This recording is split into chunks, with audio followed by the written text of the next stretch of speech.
নমস্কার। আজ আমি আপনাদের কাছে কুম্ভ রাশি মানুষদের 2024 সালের ফেব্রুয়ারি মাস কেমন কাটবে এই নিয়ে আলোচনা করব। তাই যারা কুম্ভ রাশির মানুষ তারা সম্পূর্ণ ভিডিও খুব মনোযোগ সহকারে শুনবেন। কুম্ভ রাশির এই যে মাস হিসেবে ভিডিওটি বানাচ্ছি সম্পূর্ণ গ্রহদের গোচরের উপর ডিপেন্ড করে। কুম্ভ রাশির মানুষেরা অত্যন্ত পরিশ্রমী হয়ে থাকেন। কুম্ভ রাশির মানুষেরা পরিশ্রম করতে খুব ভালোবাসেন, যে কোনো কাজের চাপ দায়িত্ব সহকারে গ্রহণ করেন এবং খুব ভালোভাবে করতেও পারে। এই কুম্ভ রাশির বর্তমান সময়ে শনির সাহায্যে চলছে, কারণ রাশিতেই শনিদেবের অবস্থান রয়েছে। এর ফলে কুম্ভ রাশির মানুষের মনের মধ্যে নানা রকম দুশ্চিন্তা, হতাশা, শারীরিক মানসিক নানা রকম কষ্ট এইরকম সম্মুখীন হচ্ছেন বারে বারে জীবন চলার ক্ষেত্রে। তবে কুম্ভ রাশির উদ্দেশ্যে আমি একটা কথাই বলবো যে বর্তমান সময়ে আমরা কোনো রকমভাবে অনৈতিক কাজকর্ম করবেন না, মানুষকে ঠকাবেন না, মিথ্যা কথা বলবেন না। দেখবেন এই সময় দিয়ে আপনাকে বেশি কিছু ক্ষতি করতে পারবে না। আজকে সেই কুম্ভ রাশি 2024 সালে ফেব্রুয়ারি মাস কেমন কাটবে আজকে এই নিয়ে আলোচনা করবো। এটাই আমাদের আজকে আলোচ্য বিষয়। তো যেটা কুম্ভ রাশি বা কুম্ভ লগ্নের মানুষ আর সম্পূর্ণ ভিডিওটি খুব মনোযোগ সহকারে শুনবেন। নমস্কার, আমি অ্যাস্ট্রোলজার প্রণবাচার্য। আপনারা দেখছেন অ্যাস্ট্রোলজার বেঙ্গলি।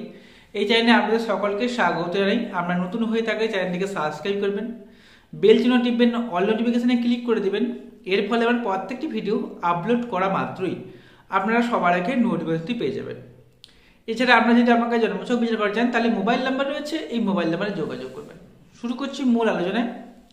রাশিতে রাশি অধিপতি শনিদেব অবস্থান করছে। এই শনিদেব দ্বাদশপতিও বটে। এর ফলে আপনাদের বর্তমান সময়ে শনি সহায়তা চলছে যদি রাশি হয়ে থাকে। আর লগ্ন হলে লগ্নতেও শনি অবস্থানের জন্য মনের মধ্যে চাপ, হতাশা, দুঃখ, কষ্ট চলছে। তবে শনিহাতি যেমন মানুষকে কষ্ট দেয়, দুঃখ দেয়, কিন্তু যারা সৎ পথে থাকে, যারা ভালো কাজকর্ম করে, তাদের কিন্তু শনিহাতি অতখানি ক্ষতি করতে পারে না। তাই কখনোই অনৈতিক কাজকর্ম করবেন না, মানুষকে ঠকাবেন না, মিথ্যা কথা বলা থেকে বিরত থাকার চেষ্টা করবেন। শনিহাতি আপনাকে এত কিছু ক্ষতি করতে পারবে। সেকেন্ড হাউসে অবস্থান করছে আমাদের রাহু, অর্থাৎ মীন রাশি করে অবস্থান করছে। সেকেন্ড হাউসে রাহু থাকার জন্য আপনার মধ্যে একটা মিথ্যে কথা বলার প্রবণতা তৈরি হতে পারে বর্তমান সময়। ফাস্টফুড খাওয়া, অর্থাৎ বাইরে খাওয়া এবং সময় মতো না খাওয়া এই জিনিসগুলো ঘটতে পারে। এর থেকে ফুড পয়জন হতে পারে, শারীরিক সমস্যা দেখা দিতে পারে, গ্যাসের সমস্যা দেখা দিতে পারে। দ্বিতীয়ভাবে রাহু কী করে, অনেক সময় মিথ্যা কথা বলার টেন্ডেন্সিকে বাড়িয়ে দেয়। দ্বিতীয়ভাবে রাহু অনেক সময় শ্বশুর বাড়ির সঙ্গে সম্পর্ককে নষ্ট করে। আপনি যদি বিবাহিত হয়ে থাকেন দেখবেন আপনার শ্বশুর বাড়ির সঙ্গে এই সময়টা বেশ নানা রকম ঝামেলা চলছে, কারণ সেখানে হচ্ছে রাহু এই সমস্যাটা তৈরি করে থাকে। সেখানে হচ্ছে রাহু আবার অনেক সময় কী করে, আপনার কথার দ্বারা আপনি বহু মানুষকে আপনার দিকে আকৃষ্ট করতে হবেন এবং কথায় বহু মানুষ আপনার বশীভূত হবে। আবার সেখানে হচ্ছে রাহু আচমকা অর্থ প্রাপ্তিতে সাহায্য করে থাকে। আবার সেখানে হচ্ছে রাহু অনেক সময় আমার অর্থকে ধ্বংস করে দেয়। তাই সেখানে হচ্ছে রাহু খুব ভালো, খুবই খারাপ, এটা মাথায় রাখবেন। তৃতীয়ভাবে রয়েছে বৃহস্পতি গ্রহটি। তৃতীয়ভাবে বৃহস্পতি গ্রহ থাকার জন্য আপনাদের কমিউনিকেশন স্কিলটাও খুব ভালো হবে, অর্থাৎ আপনার যোগাযোগ ব্যবস্থা খুব ভালো হবে। এই বৃহস্পতি আপনাদের একাদশপতি এবং দ্বিতীয়ভাবে অধিপতি। তৃতীয়ভাবে থাকার জন্য আপনার যোগাযোগ ব্যবস্থা খুব ভালো হবে। এমনকি দ্বিতীয়ভাবে রাহু রয়েছে, তৃতীয়ভাবে অধিপতি তৃতীয়ভাবে থাকার জন্য আপনাদের কথাবার্তার গ্রহণযোগ্যতা হবে বহু মানুষের কাছে। যারা কথা বেচে খান, যারা সেলসম্যানের কাজকর্ম করেন, যারা ঘুরে ঘুরে ব্যবসা করেন, যারা হকারি করেন, সময়টা অত্যন্ত ভালো। এছাড়া যারা অ্যাডভাইসমূলক কাজের সঙ্গে যুক্ত রয়েছেন তার জন্য সময়টা খুব ভালো বলা যেতে পারে। তৃতীয়ভাবে বৃহস্পতি থাকার জন্য আমাদের ভাই বোনেদের সঙ্গে সুসম্পর্ক বৃদ্ধি পাবে, যোগাযোগ ব্যবস্থা বাড়বে, বহু মানুষের সঙ্গে আচমকা যোগাযোগ হয়ে যাবে। চতুর্থপতি এবং আপনাদের নবম ভাবের অধিপতি, অর্থাৎ ভাগ্যভাবের অধিপতি এবং চতুর্থ ভাবের অধিপতি শুক্রদেব। এই শুক্রদেব হচ্ছে কুম্ভ লগ্নের জন্য রাজ্যকারী একটি গ্রহ। তার অবস্থান করছে রাশির দ্বাদশভাবে। দ্বাদশভাবে শুক্র গ্রহ ভালো ফলাফল দিয়ে থাকে, বেশিরভাগ ক্ষেত্রে দেখতে পাওয়া যায়। একমাত্র শুক্র গ্রহই আছে যে দ্বাদশভাবে শুভফল দিয়ে থাকে। 12ই ফেব্রুয়ারির পর থেকে শুক্র গ্রহ একাদশ ভাব ত্যাগ করে দ্বাদশভাবে গমন করবে। একাদশভাবে শুক্র গ্রহ অত্যন্ত ভালো ফলাফল দেবে প্রথমটায়। 12ই ফেব্রুয়ারির পর থেকে দ্বাদশভাবে অবস্থান করার ফলে দাম্পত্য সুখকে বৃদ্ধি করাবে, আচমকা অর্থ প্রাপ্তি করাবে বিদেশ থেকে, বন্ধু বান্ধবের কাছ থেকে হেল্প বা সাহায্য পাবেন।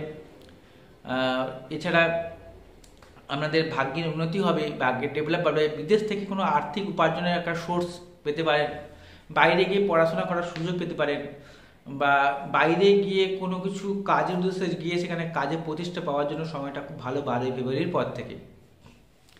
আপনার রাশির পঞ্চমপতি এবং আপনাদের হচ্ছে অষ্টম ঘরে অধিপতি বুধদেব দ্বাদশভাবে অবস্থান করছে। দ্বাদশভাবে অবস্থানের জন্য মাঝে মধ্যে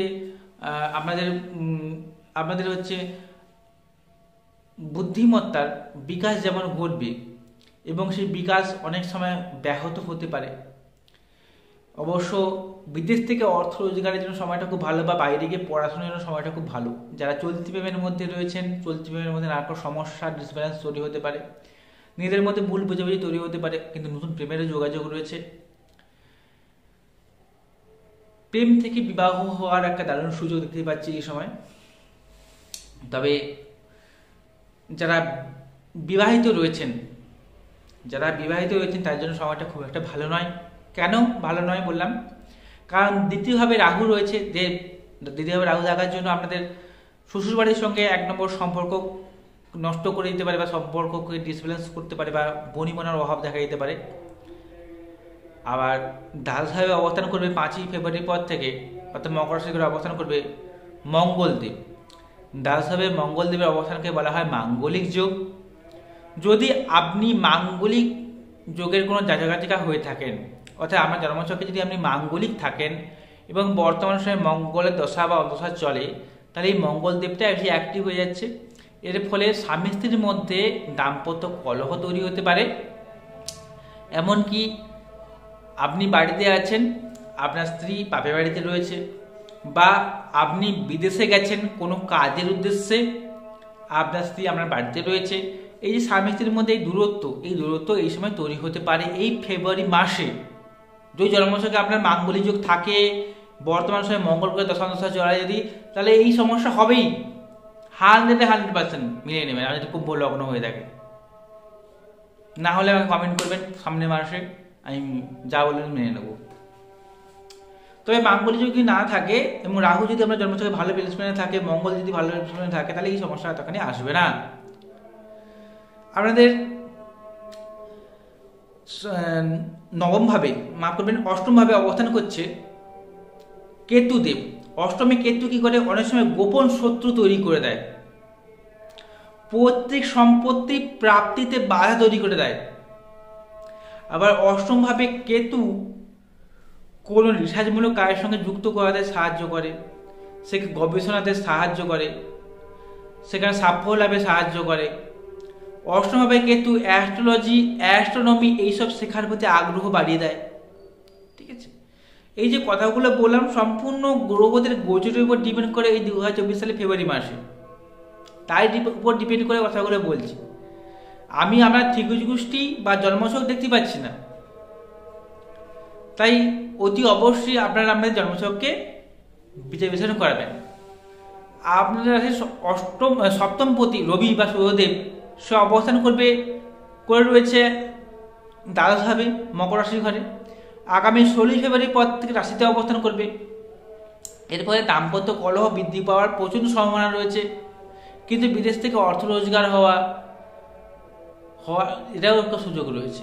তবে পেটের সমস্যা, গ্যাসের সমস্যা, কোমরের যন্ত্রণা, হাড়ে ব্যথা বেদনা, দাঁতের সমস্যা এই মাসে আপনাকে ভোগাবে। এছাড়া ঠান্ডা লাগা যদি ধার থাকে সেখানেও ভোগাবে আপনাকে। এই সকল দিক থেকে সাবধানে থাকার চেষ্টা করবেন। তবে শুধুমাত্র গ্রহদের গোচরের উপর ডিপেন্ড করে বলছি, তাই অনেকে জীবনের সঙ্গে মেলে, অনেকে জীবনের সঙ্গে মেলে না। তাই অতি অবশ্যই আপনারা আপনাদের জন্মছক বা টিকিট রয়েছে ওটাকে বিচার বিশ্লেষণ করাবেন। আপনারা যদি আমার কাছে জন্মছক পেতে চান তাহলে মোবাইল নাম্বার রয়েছে, এই মোবাইল নাম্বারে যোগাযোগ করবেন। যদি অনুষ্ঠানটি ভালো লেগে থাকে চ্যানেলটিকে সাবস্ক্রাইব করবেন। নমস্কার, সকলে ভালো থাকুন, সুস্থ থাকুন।